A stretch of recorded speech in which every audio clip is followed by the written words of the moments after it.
Alan sat in the twilight, alone in a large empty house. A pathetic excuse for a fireplace burned faintly in the fireplace, providing the only illumination. Half a bottle of Gentleman Jack in his right hand, a revealing piece of paper in his left. He wanted to burn her, turn back time, take a break. Life doesn't work like that. He took a sip of bourbon, running his hand roughly over his eyes. 50 years, married exactly half of my life. Maybe it was meant to be. 25 years of growing up, 25 years of a happy marriage. Then the rest is living hell. Something had to balance the scales. He was the happiest man in the world. No man with his life can escape the day when the snake's eye falls out. 25 years, silver anniversary. They worked for their future, planned carefully, never living beyond their means, raised children, thank God they grew up and left home before this built their retirement. As if he now has some kind of future. Alan looked at his watch and got ready. He stood up awkwardly and put the alcohol away. He took the piece of paper in his hand, crumpled it into a ball, and threw it into the fireplace. On Tuesday and Thursday. She'll be back soon, exhausted and trying to hide it.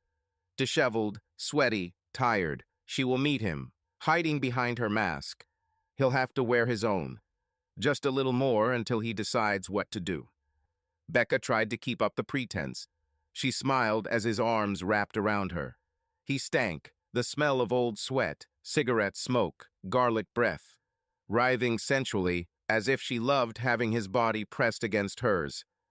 At first it was fun, a distraction, a way to unwind after 25 years of motherhood. Alan didn't know, couldn't know, her little secret. She was ashamed. She had everything. A housewife raising their 3 beautiful, smart children. He worked hard to give them everything they needed while she provided a safe home environment. Mother, housekeeper, chauffeur, lover. She understood that some women were unhappy with such roles, but she thrived. First David's graduation, then Carrie's, and finally her baby Josh left home almost 7 months ago. She felt lonely, not knowing what to do with herself while her husband, her soul mate, was immersed in work. She understood that he worked for them, their future. However, she felt the first cracks in her ideal world almost 25 years later. What do they say about idle hands?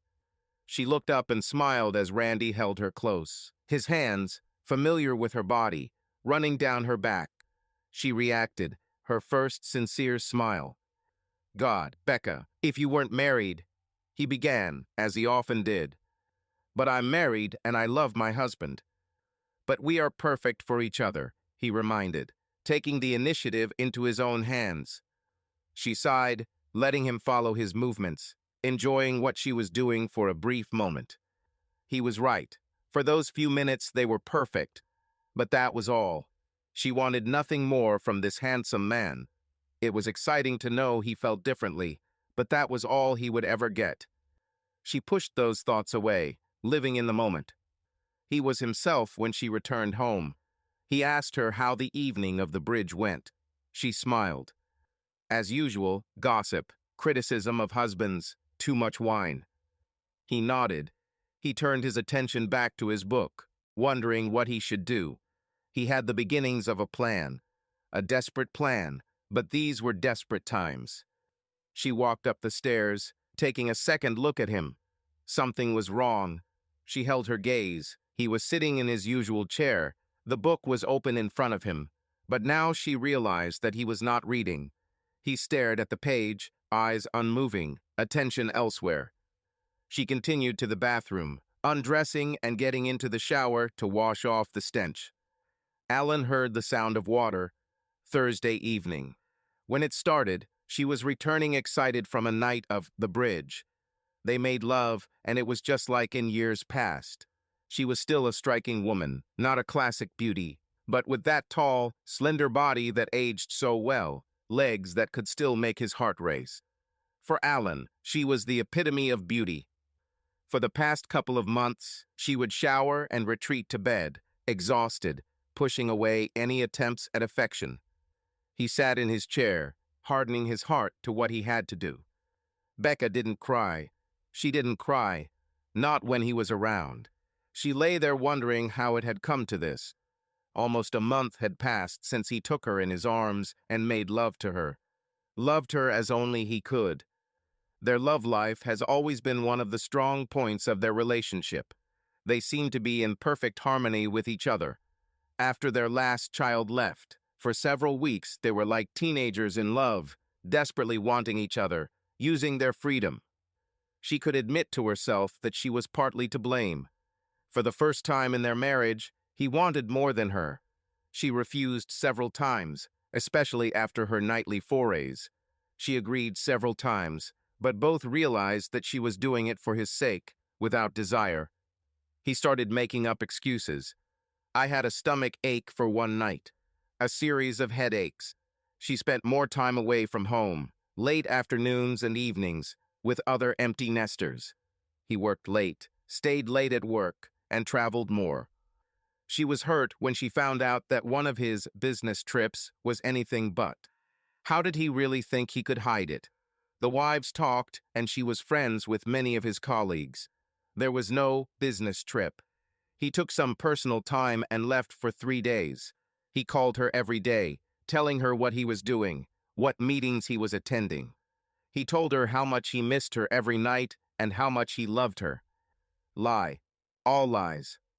He was upset when he returned, no doubt feeling guilty. She did not demand explanations, did not confront him with a fact. She let her doubts gnaw at her, but she couldn't imagine life without him. She knew that he loved her, and she loved him. The pain was devastating. When he turned to take her into his arms in bed, she turned away. How could he cheat on her? How could he? Alan sat in his office, looking at his phone. He couldn't put it off any longer. He made a decision, no matter how painful it was. He went through his options several times. He didn't like the decision, but he had no choice. His life is over. Their life is over. 25 years. His heart swelled when he remembered those years. He lived a happy life. He realized that he had experienced more joy than any person deserved. He closed his eyes, remembering their honeymoon. Neither he nor she were innocent, but the extent of their experience was ridiculous. This week had been the best week of his life with his new wife. They were open to each other about their fears and concerns. They started slowly and learned together, from each other. By the end of the week, they barely left their room except to eat. Alan couldn't get enough of her incredible body. He could still remember the sound of her passion. He could get horny just thinking about it. He picked up the phone and called her. Dinner at the Hilton and room for later. His heart was pounding and his hands were sweating as he hung up. That's all. There is no way back. He was not a perfect person. He did things he was ashamed of in the past, took liberties he shouldn't have. Never with the intent to hurt and rarely with the same woman twice. But this was different. Alan knew she would be out of the house when he called, avoiding talking to her directly. He left a message saying he would be late and had dinner with a client. He told Sandra, his assistant, that he had a late meeting and that he would leave the office by 4 p.m. She managed his calendar and knew nothing was planned, but she accepted his word. Must be a new business or some old friend. Sandra worked for him for almost 9 years. She knew him almost as well as his wife. He waited in the hall and saw her walk through the door. Stunning, much younger than himself, catching every man's eye as she walked through the doors. Her eyes scanned the large open space and settled on him. A beautiful smile shone on her face, and she walked towards him, holding out her arms. "You are beautiful," he said quietly. "You're nice. Dinner? And drinks. Dancing if you want. You know, we don't have to do this. I'd be just as happy going upstairs with you right now." He wrapped his arm around her waist, ignoring the prying eyes. "No rush tonight. Dinner first. I would like to." In the hotel room, a couple of hours later, Alan was nervous. She stood in front of him, making a show of undressing. Her body was a miracle. Large breasts that he could get lost in. He would never say a word to his wife. He loved her small breasts that defied age, but sometimes he wanted more. Amber's breasts were a dream. Large, full, natural, inviting his touches. They didn't talk much. They didn't need to. Both knew what they were talking about. He felt guilty for what he did, then suppressed these feelings. He was going to do it, and damn it, he was going to at least try to enjoy it.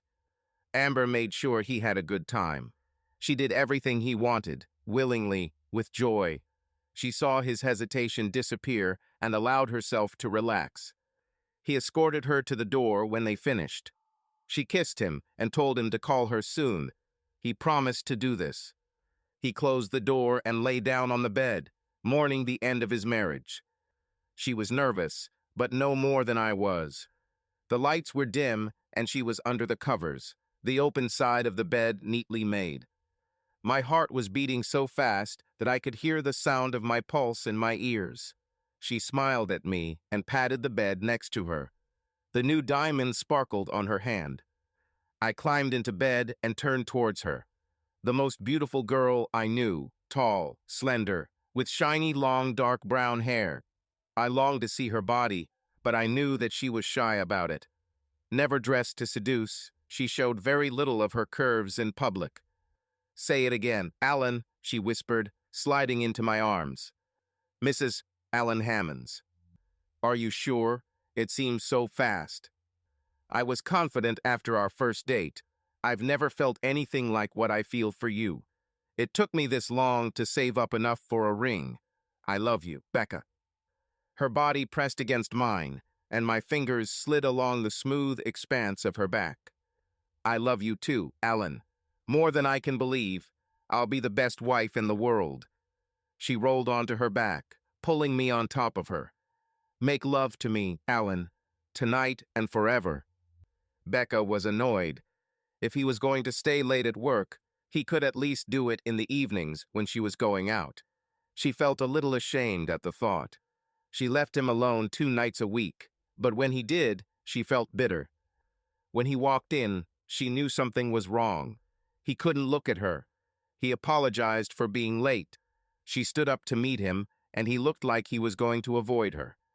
"Alan," she said quietly, "it's after 10. "I'm sorry. The meeting took too long," was all he said. She walked up to him, hugging him. "I hate these late meetings." He answered stiffly, his arms wrapping around her lightly. Becca sensed something was wrong, and it hit her like a rock. He smelled like a woman. Perfume and sex. Did he go to a strip club? It wouldn't be the first time, but he'd always told her about it before. "I'm really tired, honey. I just want to take a shower and go to bed." She walked away slowly, her heart pounding like a hammer. "Of course, I missed you, that's all." He nodded. "Sometimes I miss you too, you know?" She felt a pang for it. He never reproached her for her late nights. Not yet. She made her decision. Tomorrow night will be the last. She hoped it wasn't too late. It wasn't his last. The following week, he was late with clients twice. Becca knew it was a lie. He met with clients after work no more than a few times a year. He didn't comment when she told him that their bridge club had broken up, but he was considerate when she stayed home instead of going out. He took her to bed that night, loving her with such intensity that she was filled with fear. She fell asleep in his arms and almost died when she woke up and felt his sobs as he held her tightly. She hadn't seen him cry in years, not since his father died. Tears rolled down her own cheeks. She didn't react. She didn't turn to hug him. He had too much pride for that. She pretended nothing was happening, that she was sleeping, praying that what he was going through would be temporary, so that their marriage wouldn't be in as much trouble as she feared. Did her innocent act of deceit lead them to this? By the 3rd week, Alan increased the pressure. He saw Amber 3 times and stayed overnight on Thursday without even returning home. He went straight to work from the hotel, wearing the same clothes as the day before. Becca called Sandra after the last counter call home. "Who is this client he's meeting with?" she asked. I don't know," Sandra admitted. She didn't want to get involved in this. She knew something was going on with her boss, and she hated that she was afraid of what he was doing. It didn't make sense. He and Becca were the perfect couple. Ideal. Apparently, the Lovebirds are raising a beautiful family. There has never been a hint or rumor of problems in their marriage. 3 times this week. What client demands evening meetings 3 times a week? Becca asked sharply. He doesn't tell me anything, Becca, Sandra explained. I swear I don't know anything. He leaves early and tells me he has a meeting. That's all. Anyone else at these meetings? Any office workers making a lot of late-night trips? No, there's no one here. No way. I'm not going to put up with this. This has to stop, Becca almost screamed. Sandra almost burst into tears herself. I don't know what to tell you. Becca, I hate it too. He's changed. He looks miserable. He's in pain. I don't know what he's doing, but I swear the guilt is eating him up. He doesn't smile or joke anymore. Office, he became a complete bear. Alan was in agony. He expected a confrontation. Something. He couldn't let it go on much longer the way it was. He would have to take it to the next level. Becca took his hand, a mischievous smile on her face. She pulled him towards the chair and pushed him in the chest. With a heavy sigh, I sank onto my back, naked, fresh from the shower. She wore a hotel robe, loosened her belt, and opened it. I have a surprise for you, my husband, she teased. I love surprises, Mrs. Hammonds, I laughed. I'm sure you'll like this one.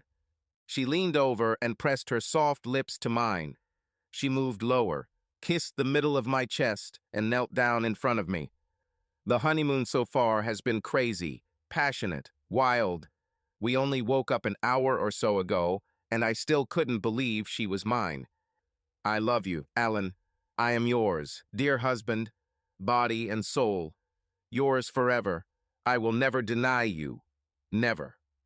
I lifted her to my knees, hugging her. I'm the happiest. She laughed. I know, the happiest man in the world, but not as happy as me, handsome. Sandra answered the call. I'd like to talk to Alan. Tell him it's Amber. He just left the office for a minute. Can I pass something on? Can you? Thank you very much. I need to reschedule our meeting for tonight. I will be at the restaurant at 18. I'll be sure to give him a message. Does he know which restaurant? The other side of the phone laughed. Ordinary. Sandra wrote down a note and left it on his desk. Your client has called and will be delayed until 18. She sat at her desk and made a difficult decision. She called Becca. Becca, this is Sandra. Her name is Amber, and she's meeting him tonight at some restaurant at 6 p.m. That's all I know. Becca felt a chill as her worst fears were confirmed. Thank you. I'm sorry to drag you into all this. I also wish, I do not understand this. It does not make sense. Becca sighed. Me too. I think I can see how we've grown a little further apart. We have some small problems. I never expected this. I'm lost. I do not know what to do. Don't do anything rash, okay? Before you say or do anything, make sure you understand what's going on. There must be a logical explanation. We're talking about Alan. Becca hung up and called Margie, her best friend. Margie was the only one with whom she shared her worries. They agreed that Becca should try to find out more. That's how she ended up in the parking lot near his office in Margie's car, with a wig on her head and large sunglasses. She waited for over an hour, nervously, before he finally appeared. He looked very casual, driving straight to the Hilton and using the valet parking. They were there at 5:45. Becca parked nearby, looked in the mirror, and, confident that she would not be recognized, slipped into the lobby. Alan couldn't help but recognize his 25-year-old wife, even in her ridiculous red wig and huge 70s-style sunglasses. He even recognized the sunglasses from their last vacation. His heart was pounding as he turned away from her, avoiding any chance of her catching his eye on her. When Amber arrived a few minutes later, He felt a sense of guilty pleasure as all eyes turned in her direction. She walked right up to him, and he hugged her and kissed her. She was a little surprised. The kiss was more intimate than he had ever done openly. She felt his hand on her ass. This was nothing new, even in public. Alan took her hand. Room first, then dinner. She smiled. It's your dime, lover. He checked in at the front desk and headed straight to the elevators.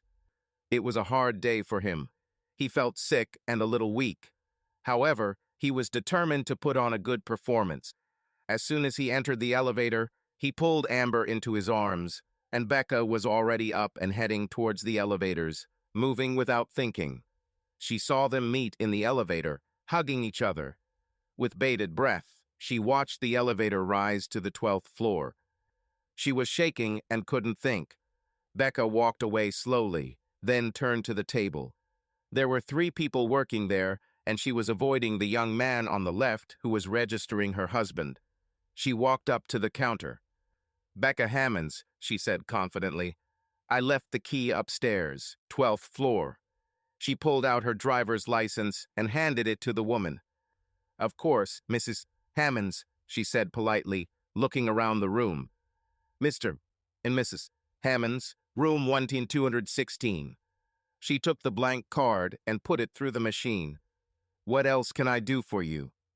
No thanks. She was nervous as she approached the door of the room. She gathered her strength, took out her phone, and prepared to take a photo. She swiped the card through the lock and opened the door. She was in the hallway. A chest of drawers and a TV were visible ahead. She quietly closed the door. She moved forward slowly, camera in hand. Her husband was having sex. Becca picked up the camera and started recording. Alan knew she was there when he heard the door open. He let go of her legs and leaned down, kissing her. I love you, Amber. I love you so much. Where have you been all my life? Before she could respond, his lips touched hers again, stealing her breath away, cutting off any response. He tried to act surprised when he heard applause from behind him. Great show, Alan. Don't come home. Don't call. You're just disgusting me, Becca said. He thought violence might ensue, but she simply turned around and left the room. What was it? Amber asked. He reached out to her, stroking her side, trying to hold back the tears. You were wonderful, he told her. Indeed, I don't need your help anymore. She stood up, casually pulling on her dress. Will you at least explain? She asked. He shook his head. No, it was what I needed to do. That's it. He was hit hard and staggered back towards the bed. He curled up in pain, and she came to him, a poor broken man. She held him until the worst passed, stroking his hair. He was so stoically calm, hiding his pain, his emotions, so typical. She felt the warmth of his head, the sweat. She pulled him back to bed, covering him with the blanket. He moaned softly, and she took off her dress, climbing in next to him. No friend would leave her man in such pain. Margie sat with her when Alan returned home a few hours later. The keys still worked, and he entered the house. I told you not to come back, his wife snapped. This is my house. I paid for it. I have every right to be here, he said wearily, trying to maintain an appearance of strength. Margie hugged his wife, comforting her. You're worthless. Couldn't you just stay in your love nest and give her one night to deal with your betrayal? He went to the refrigerator and took a beer. He unscrewed the cap and took a long sip. Why, Alan? Why did you do this to us? Becca cried. I'm not going to discuss this with your friend here. Margie looked shocked. You bastard. She needs someone with her now. How was the bridge party? Margie, it was your idea, wasn't it? Margie turned pale and his wife sobbed quietly. Yeah, and it ended. You know that. Once Becca and Jean left, we didn't have enough players to play. Okay? Stick to your lie. You're her guest, so I'm not going to kick you out the door, but don't talk to me again, or I might forget that I'm a gentleman. Gentleman, she screamed, stopping suddenly when she saw the anger in his eyes as he approached her. "One more word to me, and I swear I'll wipe that damn grin off your face. Got it?" She nodded fearfully. He was a big, scary man, over 6 feet tall, strong, broad-shouldered, more than her ex-husband, much more. However, she never expected such a reaction from the calm, collected Alan. He turned away. "I'm going to bed. You can use the guest bedroom. Becca, you can join me in bed, either of you. Hell, both of you, if you want. Come naked if you want. I'm still horny." Alan lay there suffering, afraid that his wife might for some damn reason come into their room. He breathed a sigh of relief when he heard the guest bedroom door close loudly, and a few minutes later the car pulled out of his driveway. He relaxed as much as possible and pressed his face into the pillow, fighting back tears. It was much more difficult than he imagined. He fought to harden his heart, reminding himself why he was doing this. 25 years. Something was wrong. She's been acting nervous the last couple of days. We didn't make love for 2 days in a row. This was a record for us, just 2 months after our wedding. I knew there were changes happening at her job. She talked on the phone a lot. She even lowered her voice, almost whispering into the device as I walked past. I left a couple of hours early and got ready. She entered the bedroom, following a trail of rose petals. I watched her eyes as she took in the sight, dozens of red roses in vases throughout the room. The lights dimmed, 3 dozen candles illuminating our sanctuary. She stopped in surprise, and I saw tears in her eyes. I approached her, slowly undressing this body that I was fascinated by. "SHH, now, I can see you're stressed right now. Let me take care of you." "Alan," she said quietly, "please, let me do this for you. We can talk later if you want." She nodded, the corners of her sexy lips turning up slightly. I undressed her, making fun of her simple panties. "That ass deserves better. I'll take you shopping this weekend." She laughed. "That's a good idea." I kissed her thigh and led her to the bathroom, helping her step into the bubble bath. "Relax," I whispered, and handed her a glass of her favorite Chardonnay. I pressed the player button, and the sounds of a symphony filled the room.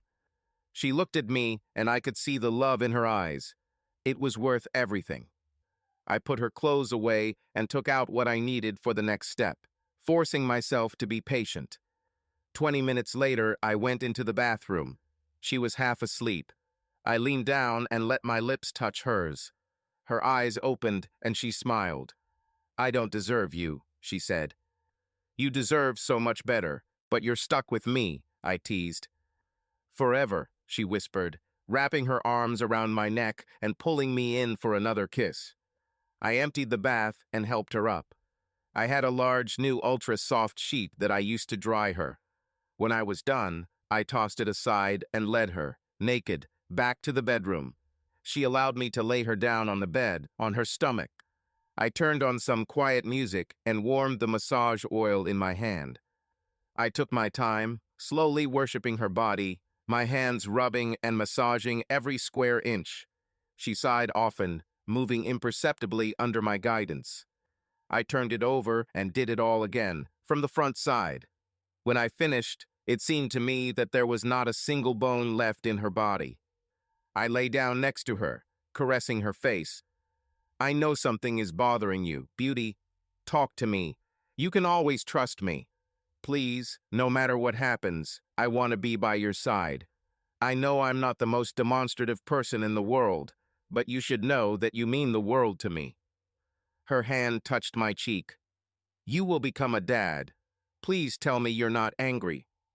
"Insane," I said as I sat down, my mind turning into a whirlpool. "Dad, are you sure?" Today the doctor confirmed this. I know we said we'd wait. I took her in my arms, laughing, tears welling up in my eyes. She looked at me in surprise, extended her hand, and wiped away my tears. "Thank you. Thank you, thank you, thank you. I will be the best father I can be. I swear, I will do everything I can for you." She looked nervous. Are you angry at me? I kissed her deeply. Are you angry? I am the luckiest person in the world. I can never be angry with you. Not because you gave me the most wonderful gift imaginable. I looked at her nervousness and my stomach suddenly lurched. You want this, don't you? She gasped. How can you even ask? I want this more than anything in the world. I want to give birth to your children, raise them together, watch them grow up with us. I love you, Alan. She hugged me tightly and desperately. Forever, do you promise? Forever. He swallowed 2 of his pills and went downstairs. She was sitting at the kitchen table when he pulled out a cup and poured himself some coffee. Why, Alan? Can you just explain why? She asked quietly. He grinned. Come on, Becca. Have you seen her? Is it because of the night of the bridge? She asked. Listen, we've had a good run. 24 great years. 1 so-so. 3 great kids. You've been a great wife and mother. We can quit this comedy now. We both want something different. There's no need to hide it anymore. It was just dancing, Alan. Just dancing. Just that. I don't want anything else. You're my husband. I love you. I want to grow old with you. Alan laughed. You have a funny way of showing it. Our love life is terrible. You haven't been decent in bed for years, so I didn't really care that you didn't want to have sex anymore. Just lies. Months and months of lies. This is not love. I will tell you one thing. You have fully learned the lesson of aging. He tried to offend her, and judging by the expression on her face, he succeeded. You never said anything, she stammered. Are you serious? You're my wife. I shouldn't have said anything. It's all for the best anyway, isn't it? You've been getting what you want for almost a year, and I'm getting the best sex of my life with a beautiful woman who is taking care of me. I guess I should say thank you. Now I have to go. Where are you going? It's Saturday. You don't have to go to work. We need to talk about this. I'm going to meet a friend. She wasn't feeling well last night. Since we don't have to hide anything anymore, I'll spend some time with her. Why don't you go see Margie? Thank her for everything she's done for you. Sincerely, you could have been stuck in our rut for another 20, 30 years if she hadn't helped you discover your true colors. You're the one who cheats, Becca screamed. All I did was dance with men. Just that. Nothing sexy. It's not even close to what you allow yourself.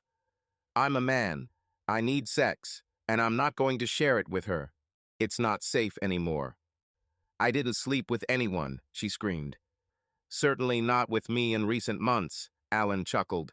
I'll be back Sunday night. Maybe you can cook your roast. Don't go overboard with the onions this time, okay? Alan left and checked into a motel. He spent the day going over his finances again, making sure he hadn't missed anything. He looked at the numbers and again reminded himself why he was doing this. This was the best decision. She deserved it. 25 years. She looked stunning in her simple black dress, tired but happy after an evening of dinner and dancing. Our 1-year anniversary. Her parents took David out for the evening. We were alone. For the first time overnight since our son was born 3 months ago. Our child, conceived on our honeymoon. Arriving home, she closed the door and kissed me. Thank you, everything was perfect, she whispered, raising her hand to run her fingers over the pearl necklace I gave her. She stepped back, smiling perkily. Now I have a gift for you. Give me 10 minutes and meet me in our bedroom. It was almost impossible to wait that long, but I watched the minute hand on the mantel clock slowly cross the dial until I did as it asked. She was waiting for me, dressed in the most amazing lace dress. You. SHH, she whispered, pressing her finger to my lips. She undressed me slowly, walking around my body, taking her time until I was naked. This is perfect. You're perfect. She laughed. Hardly, but I'm glad you think so. I just want to be perfect for you. Your ideal woman. Accept my gift. She pressed herself close to me. Looks like you liked it. What do you think, Mr. Lucky? God, Becca, what have I ever done to deserve you? You loved me. Forever, I reminded her. Of course. That's understandable. She made a small grimace. She was sitting in the living room. Margie was with her again. Get out of here. I already called the police, said his loving wife. Okay, maybe they'll take this bitch with them. Is the roast ready? Go away, Becca screamed. Alan entered the kitchen and saw that nothing was cooked. He sighed and checked the refrigerator. Sandwich fillings. He made himself a sandwich and took a bite. I took a glass of water to wash it down. There's something wrong with the locks, he said calmly as the women sat together. My key didn't fit. The women glared at him as he worked on his sandwich.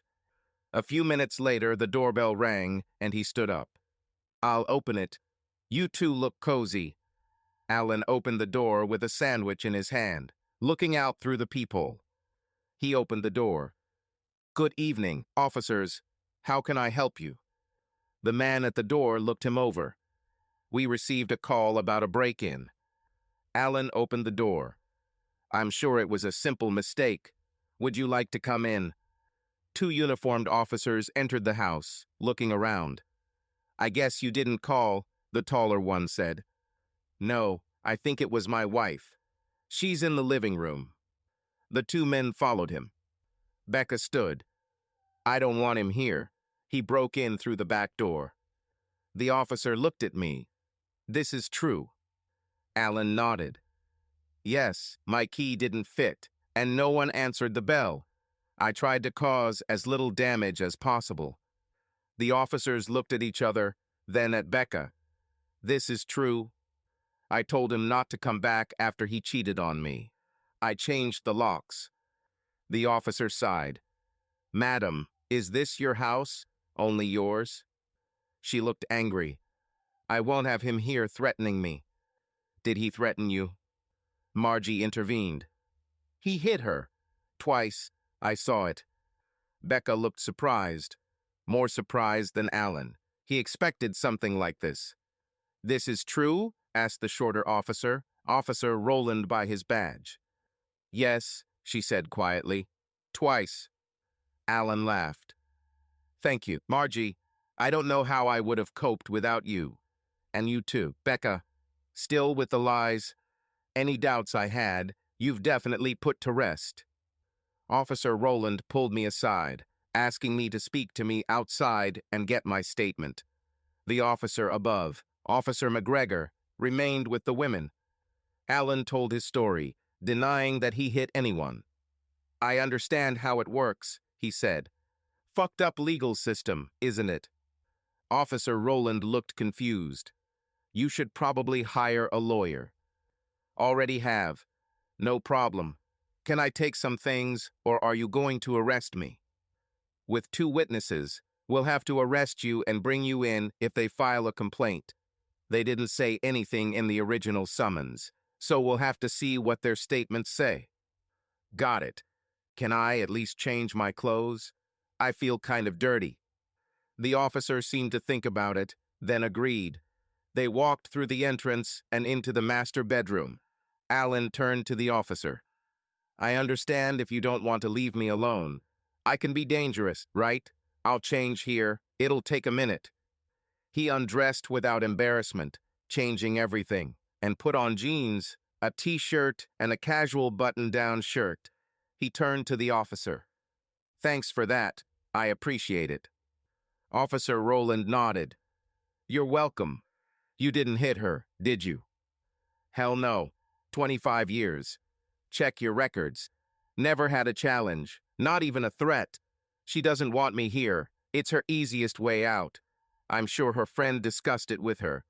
Her ex was aggressive, sent her out twice to the hospital.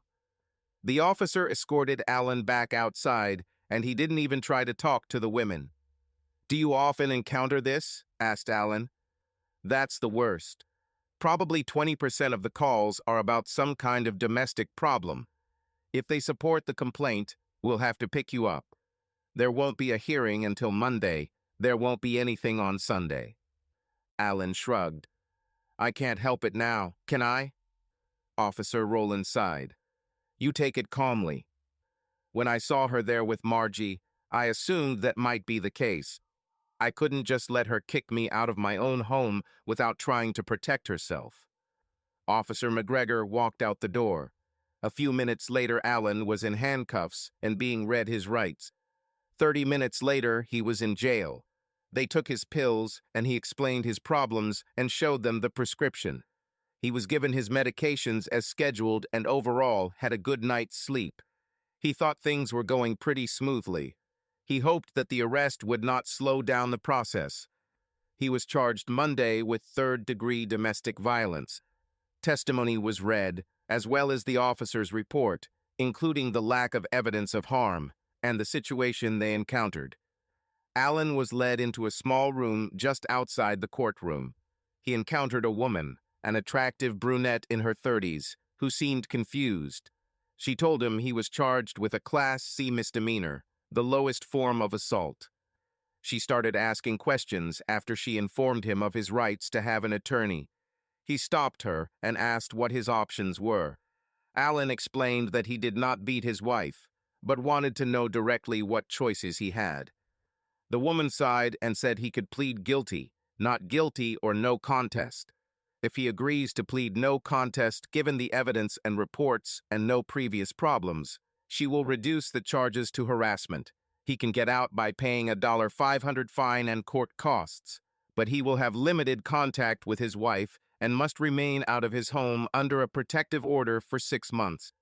Violating a protective order is a serious, class of felony punishable by up to a year in jail and a fine of up to $4,000. This was acceptable to Alan. He didn't want to communicate with her. He didn't want her to communicate with him. He just wanted a damn divorce and needed her to start it. He pleaded no contest, signed the documents, and headed to the cashier to pay the fine. Alan had to get a police escort to return home, get what he needed, and pick up his car. It took almost 2 hours to organize, and it was early afternoon when he was escorted to the front door of the house. Becca seemed surprised, and when she tried to speak to him, the escorting officer advised her to wait outside or in the kitchen while he gathered his clothes and toiletries. Alan had to get her permission to take his laptop.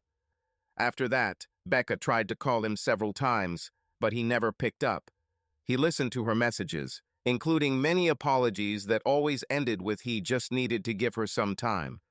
All 3 children received calls asking how they had already found out. He first called David, the eldest, and learned that Carrie had learned from a neighbor's friend that he had been taken away in handcuffs.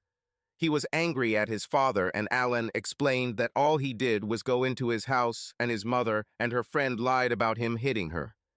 Mom wouldn't do that, the son objected. So it's more likely that I hit your mother than that she lied about it because she was mad at me, asked Alan. Why didn't you just leave? This is my house. I paid for it. I have every right to live there. Mom said you cheated on her, he finally said. This is true. Yes. She went on dates for 6 months, telling me she was going to Margie's to play bridge. She stopped sleeping with me. Our marriage is over. She should have asked for a divorce, but instead decided to deceive me and humiliate me. After the 3rd night of bridge, one of the men from work told me he saw her dancing. Damn way to find out, huh? If she didn't want me anymore, she should have just been honest about it and asked for a divorce. I'll be talking to my lawyers soon. I'm not going to support her and let her live in this house when I'm not allowed to be in it. If she doesn't make the right choice, I will. Can't you fix it? Is it really that bad? He asked. I can't contact her for the next 6 months. How can we fix anything? She sent me to jail, damn it. I didn't do anything. No, this is beyond any fix now. It's only 6 months. Can't we at least wait that long, cool off, and see what we can do later? Living in a motel or a cheap apartment while I pay for her to stay in my house and date other men. Do you really expect me to put up with that? If Diana sent you to prison, would you still plan to marry her? It's not the same. We're not married. You've been together for 25 years. No, Dave, if there was something she wanted to discuss, maybe something could be done. I'm done with her. Now I need to figure out how to make her pay, that's all. The conversation did not end well, with David telling his father that he was stubborn and thick-headed. Alan called his eldest son a mama's boy and told the young man to leave him alone if he was going to stand by his mother after everything she had done. Calls to his other two children did not go as well as the first. It took a lot of effort to get Carrie angry enough to side with her mother and yell at him, but it all worked out. He effectively extended his no-contact rule to children. Mission accomplished. It took him several hours to arrange calls, but he finally managed to find a short-term rental apartment at a fairly low price. She was only for 5 months, but Alan decided that would probably be enough for him. He fielded several more calls from friends asking what was going on. He convinced them all that he was imprisoned by lying about hitting her and that he was going to divorce her and sue her for every last penny. She won't get a dime if he can achieve this. He didn't win much sympathy among them. Alan went to Walmart and bought a futon sofa for about $150, which they loaded onto his truck. Carrying him into the apartment was more difficult than it should have been, and he was grateful for the help of a couple of young guys coming inside while he was there.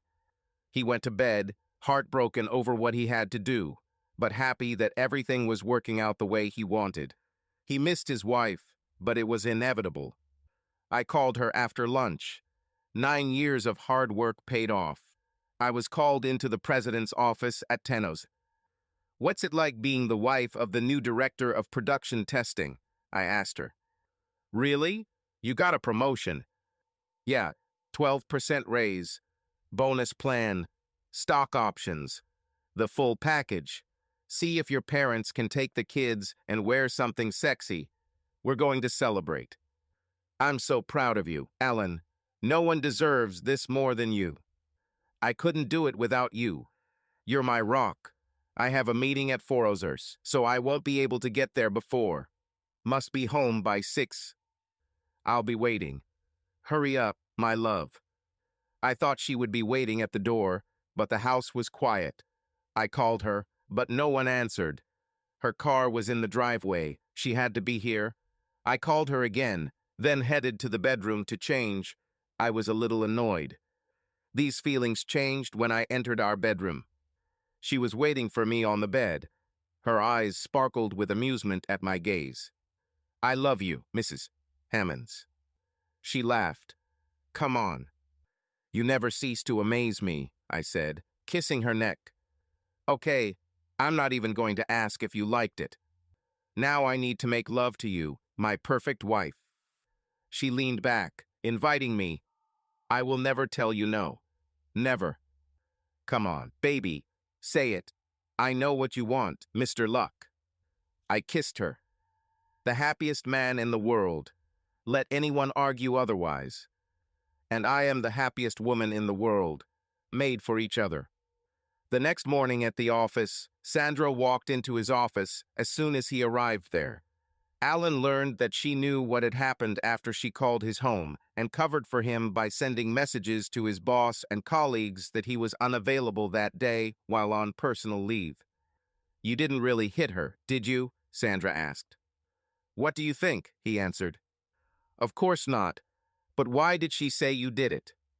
Alan smiled bitterly. "The easiest way to get rid of me.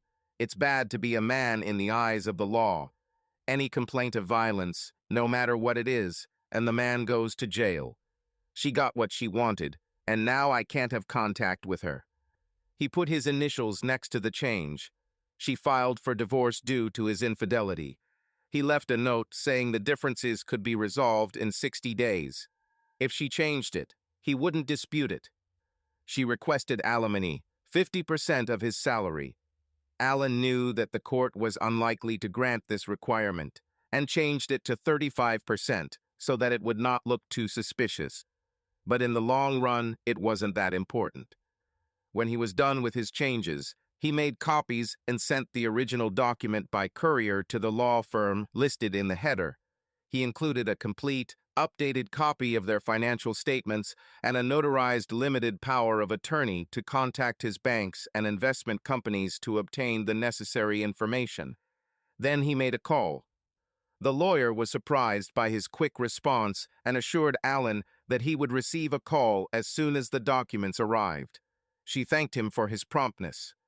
The call came in at approximately 4:00, and the lawyer insisted on discussing all the details. Alan explained his logic for changing the time he had to pay his mortgage and explained that he would accept either 50% of his salary after the mortgage was paid off or 35%. Mrs. Davis said she thought she could work with what he suggested and would contact him. Alan grinned. "Should I work with this?" He gave her a gift, and she knew it very well.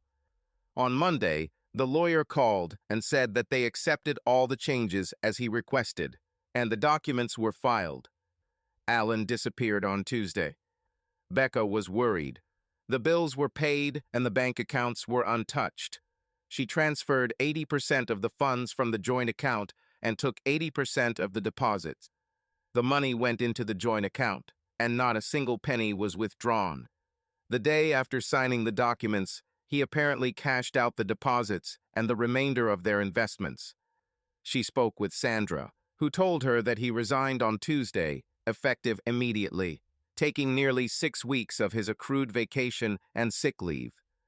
After the first month, she talked to the children, and they didn't hear anything from him.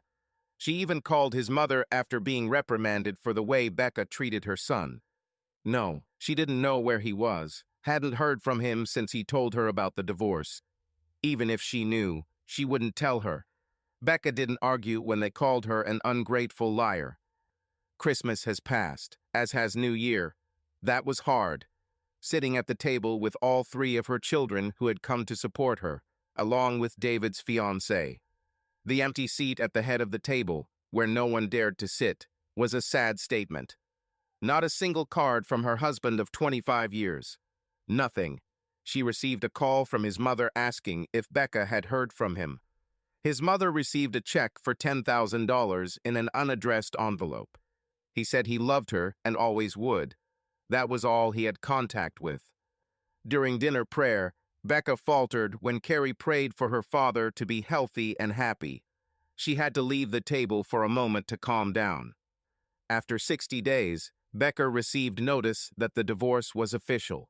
She was alone in the house, devastated by the collapse of their marriage. She still didn't understand how things could go wrong so quickly. 25 years. He knew about her parties.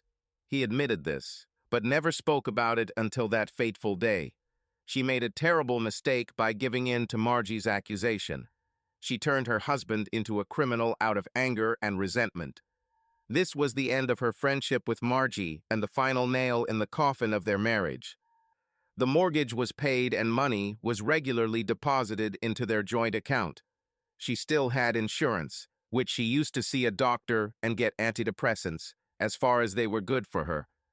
She looked for him, asking everyone she knew, going through phone records, old credit card statements, anything she could find. She thought about hiring a private investigator to find him. One lead turned out to be successful, a mysterious number on his cell phone account, and she ended up at a Hilton restaurant across from Amber, the woman who destroyed their marriage. She was surprised how easily she agreed to the meeting. "Are you still dating my husband?" Becca asked. "No, not since you walked in on us," Amber answered calmly. It didn't make sense. He spent the entire weekend with her. This led to a big scandal. That's what she told her interlocutor. "No, he never called me again. He said he wouldn't after your introduction. He was devastated. I stayed with him for a couple of hours until he came to his senses. He paid me one last time and left." I can imagine. Guilt must have been tormenting him. "No, I think it was more of a physical pain. He was so tired after dancing that he needed to lie down. He was taking some kind of pills. It wasn't always noticeable, but it was noticeable. You should have noticed, living with him." Becca thought about it. Alan never showed pain.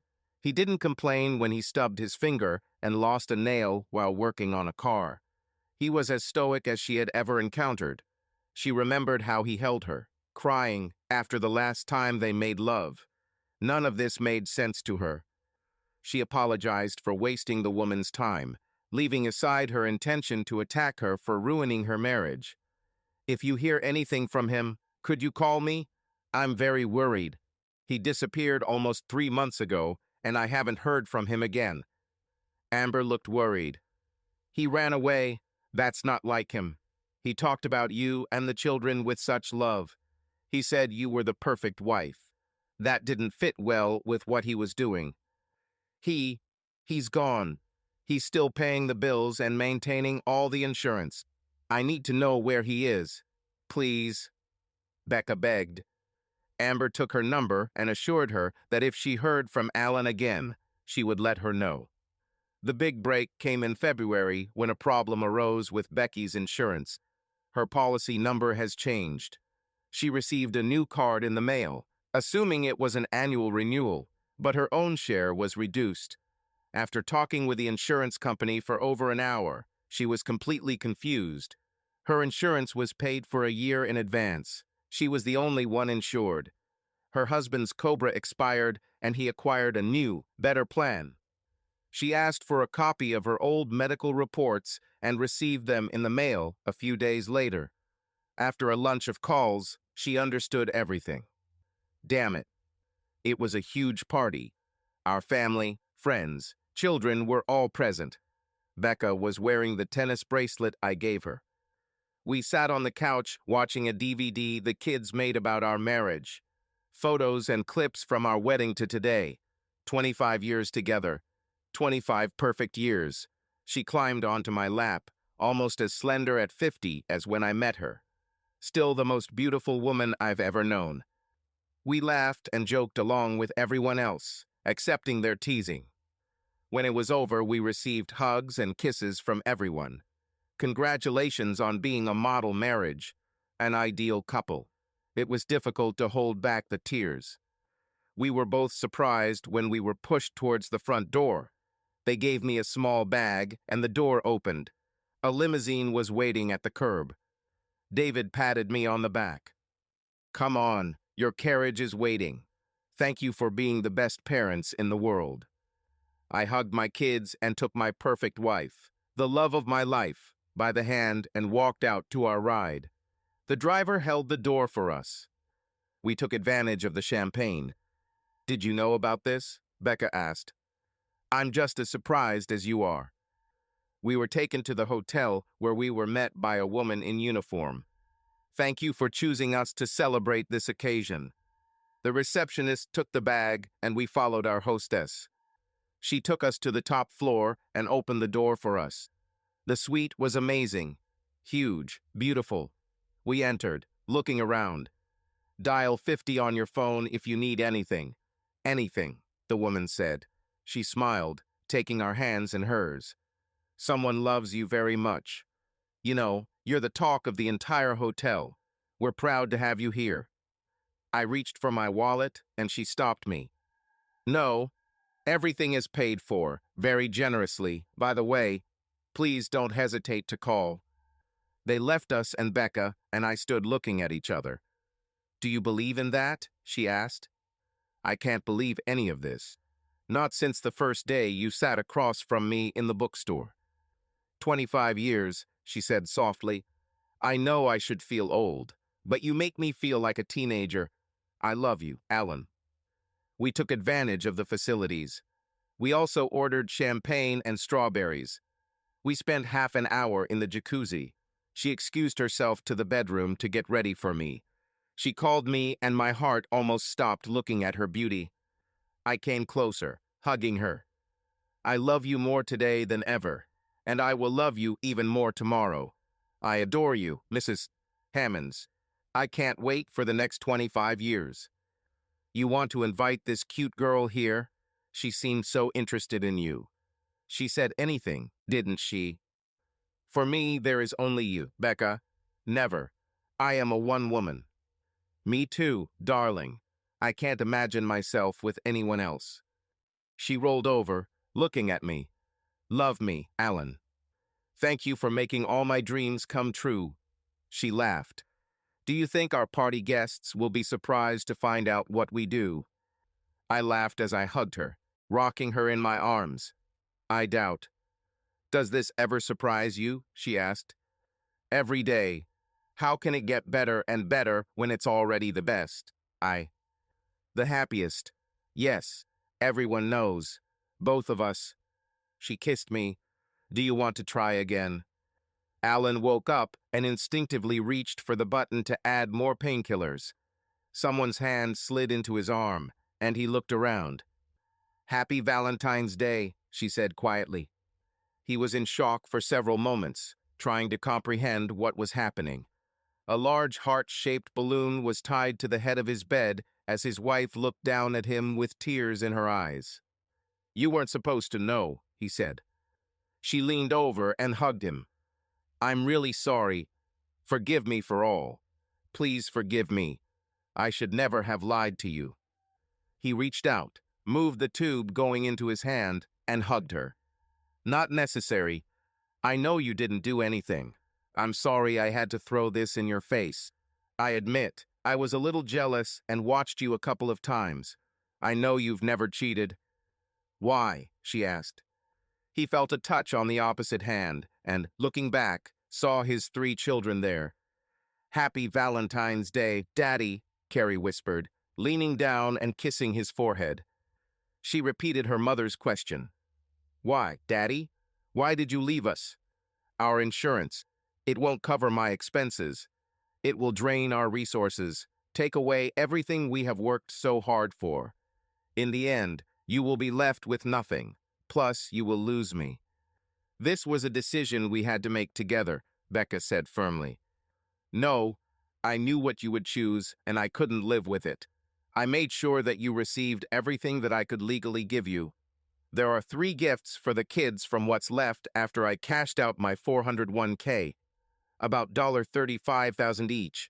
The mortgage has been paid off. I hope you have enough money, and my life insurance should help.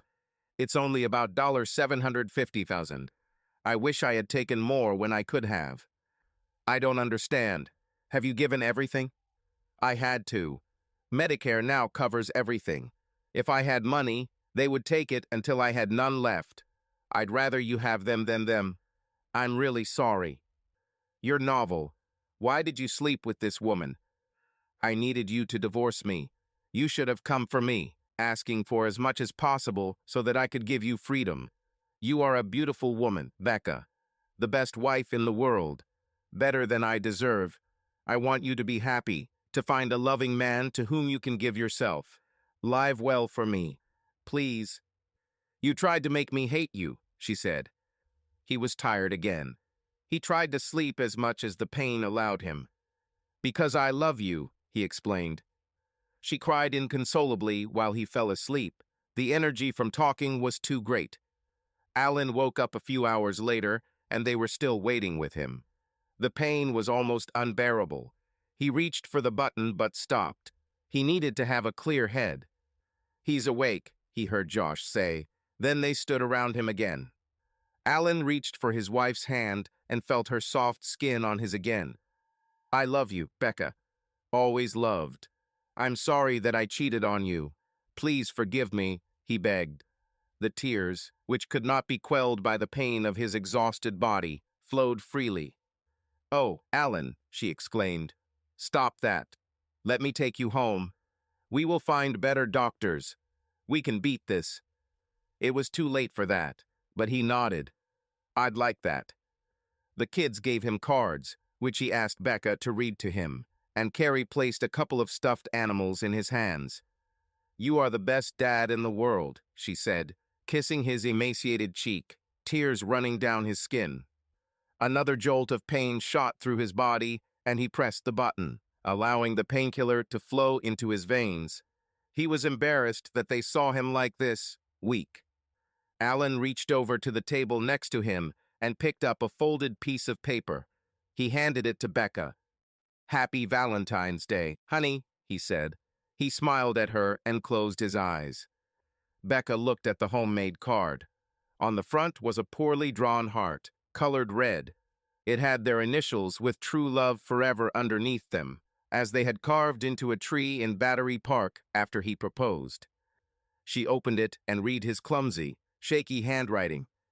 To Becky, my first, last, and only true love. Thank you for 25 perfect years. I am the luckiest man in the world to have had your love. I love you, your husband, Alan. She wiped away her tears and hugged him, crying, telling him that she loved him and always would. My heart was breaking. I cheated on her. I didn't like it. I hated that I had to do this, forcing her out of my life, trying to make her hate me. I knew it would be difficult. I had no idea how devastating it would be. The pain became more and more frequent. Out of nowhere, agony paralyzed me. The pills helped.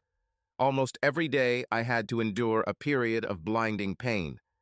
She stopped her only outlet, harmless dancing, a way to make herself feel young and naughty again. I watched her dance with different men twice, never more than a couple times with each, pushing them away, not allowing them to sit with her, refusing any drinks. The girls acted together. Most of them acted like this, except for that bitch Margie. She was the only one who wasn't married, so I guess I shouldn't blame her for that. Lying in bed next to her, I looked at this body, mine, and only mine, for 25 years. I knew every inch of him better than I knew my own. I couldn't help myself. I promised myself to stay away, not to touch. For the sake of the plan, it was no use. I could smell her, feel the warmth coming from her. She came to bed naked for the first time in months. I reached out to her, placing my hand on her shoulder. She didn't move, didn't push me away, didn't turn towards me. I moved closer. My hand slid down her side. My lips touched her shoulder. I kissed her down to her neck. "I'm sorry," she whispered quietly. "And me too." I pinched her ear, and she turned to me. I carefully turned her onto her back, rising above her. "What will happen to us?" she asked. I reassured her, scared to death that I would ruin everything. I couldn't hide my love for her. I made love to her in silence, our bodies working in perfect harmony. I looked into her eyes, my love for her on the verge of ruining my carefully laid plan. I needed her to know, for the last time in my life, with the love of my life, with the perfect wife, the mother of my children. I wish it were different. It was unfair, but I accepted it. I've had the best 25 years anyone could ask for. She was everything to me. I'll leave in 6 months. Incurable, inoperable. I couldn't drag her into this. She deserved so much more. She had so much to share. Too big a heart. She should have a chance to move on, be happy, and never worry about money. God, how I loved her. Why is this happening to me? And I cheated on her. I prayed that in time she might forgive me. Again, I wondered if I was doing the right thing. Despite all the pain, it still seemed like the best option. Let me be the bad guy. If only she was provided for. I looked into her eyes and saw love there. Still, after everything I've already done, it was hard to kill this light. I hated it. I hated myself. She looked at me, and I saw in her eyes the struggle of love with fear. Alan. SHH. I know. Me too. I shouldn't even have said that much. I lay down next to her, holding her. For the last time, for the rest of my life. This was the hardest part, never being able to hold her again. I felt her breathing slow as she relaxed in my arms. So perfect. I couldn't help it. Tears rolled down my cheeks as I remembered all the times we had. 25 years. Now it seems so short. I accepted it. Any year with her was worth everything. For 25 years I had everything. Dream. Ideal life. I was the happiest man in the world. I prayed that she would have at least another 25 years. I'll wait for her. Forever. I promised. The happiest man in the world never woke up again. Subscribe to our channel so that your second chaff doesn't cheat on you, and go ahead and listen to the next story, because this story is nothing compared to the next one. If you're under 18, don't even think about listening to the next one.